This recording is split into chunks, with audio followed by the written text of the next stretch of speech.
Senator Chris Rothfuss, it's a pleasure for you to join us on this Capital Outlook profile. You've served Senate District 9 since 2011. Welcome. Thank you. Pleasure to be here. Why are you involved in politics? What got you involved to run for the Senate of the Wyoming legislature? Well, I've been interested in politics probably all of my life, really, and trying to get involved. One of those things where you read a lot about what people are doing, you have a lot of things to complain about, and then either you need to shut your mouth or you need to try and do something about some of the problems and solve them. After I finished my graduate education at the University of Washington, I ended up being lucky enough to serve a fellowship at the U.S. Department of State in Washington, D.C. for 3 years, and that got me, I guess, deeply involved in politics for the rest of my life, you could say. And when my wife and I moved back to Wyoming to raise our family here, I got involved in Wyoming politics almost immediately, running for the U.S. Senate against Senator Enzi back in 2008. And I lost that election. I assumed I'd probably lose that election. That was a challenging race. But over the course of that year, a lot of people around the state from both parties encouraged me to run for the Wyoming legislature, and I did the next time it was available. Senator Massey from my district was running for Superintendent of Public Instruction, so I ran for that empty seat. You are a Democrat. There aren't many of you in the Wyoming legislature and fewer in the House than there were 2 years ago.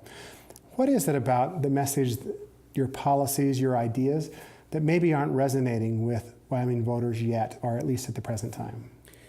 I don't know that our message is what resonates. Specifically the Wyoming Democrats and what we're trying to bring. The message that resonates one way or the other is the national politics, the National Democratic Party. And so if national politics is popular and Wyoming is comfortable with Democrats at the national level, then they'll be more supportive, and they've historically been more supportive at local levels. But in recent years, the Obama administration has been unpopular in Wyoming, and I think that's had more to do with the political outcomes in the state of Wyoming than our candidates.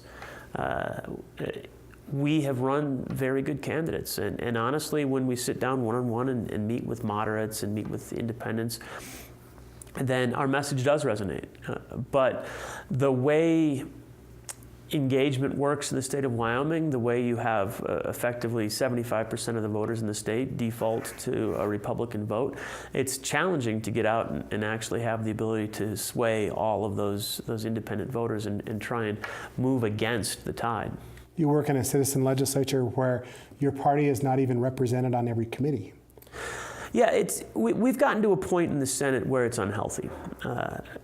Obviously, the state of Wyoming is probably 25% Democrat or Democrat leaning, 75% Republican or Republican leaning as kind of the default vote. But the Wyoming Senate right now is 27 Republican senators and 3 Democratic senators, to the point where we can't serve on all of the committees. That means that a significant number of our standing committees in the Wyoming Senate have no minority voice. We rely on the majority party to provide that minority voice on behalf of the interests of the people of Wyoming.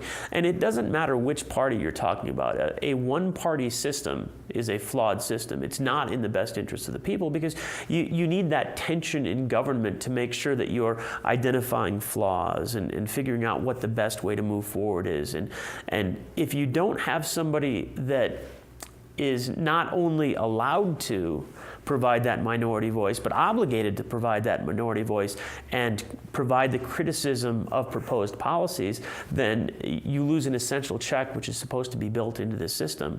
To the extent that we have supermajorities in both chambers that can override governors' vetoes, the governor is also of the same party.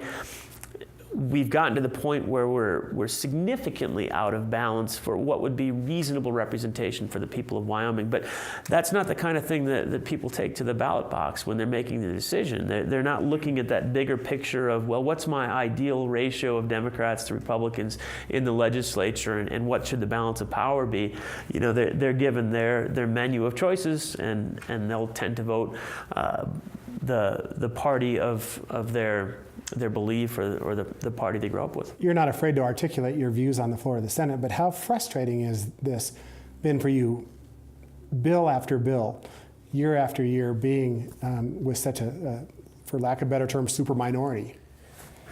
Well, I've never felt that losing a vote on a 26-4 vote in the past made me wrong. That's certainly... Just saying all the Republicans wrong? Is that what you're saying? Exactly. 4 of us were right. Yeah. The reality is there are some issues that are going to come down on party lines. And if they were in another state, they would be decided along party lines the other way. Those are disappointing and frustrating issues, but they're real issues, and they're hard to get to the point where you can find compromise or middle ground, and you can almost expect how those votes are going to go. The ones that are more disappointing, where that minority voice presence is more essential, are the ones that are complicated, where there is middle ground, and there would be a good area for compromise. But perhaps the body doesn't even understand what the implications are, or we haven't gone into enough detail. And so as a minority, we'll stand up and we'll try and express that.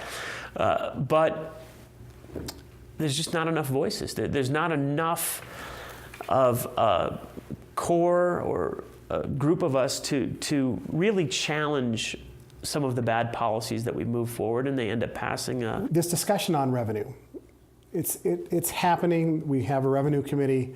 What's the best way to really initiate a systematic response to what many believe now, or some believe, I should say, is a need for a discussion on more changing tax structure, enhancing revenue, if we do diversify to enhance that revenue stream? Well, I think there's 2 separate discussions, and that's one of the things that has to be realized.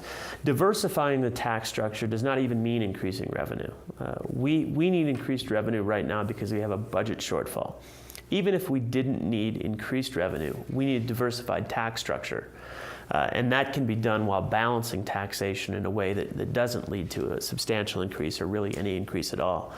But what we need to recognize is that our tax structure is really set up based on mineral valuations and mineral production in a way that if we were able to even draw some of these major information technology companies to the state of Wyoming, if they put their headquarters here, we really wouldn't make any money off of that. If we had massive manufacturing facilities in the state of Wyoming, we wouldn't make any money off of that either. There are tax structures that other states use where they can capture wealth generated based on those other types of industries. So since we have none of those, we continuously are the state with the best tax structure, right? When you look at any of these studies, they indicate that Wyoming has the healthiest tax structure, best tax policy. The governor reminds us that every year. Absolutely, every year he reminds us of that. But nobody comes here. So that apparently is not in and of itself a sufficient thing.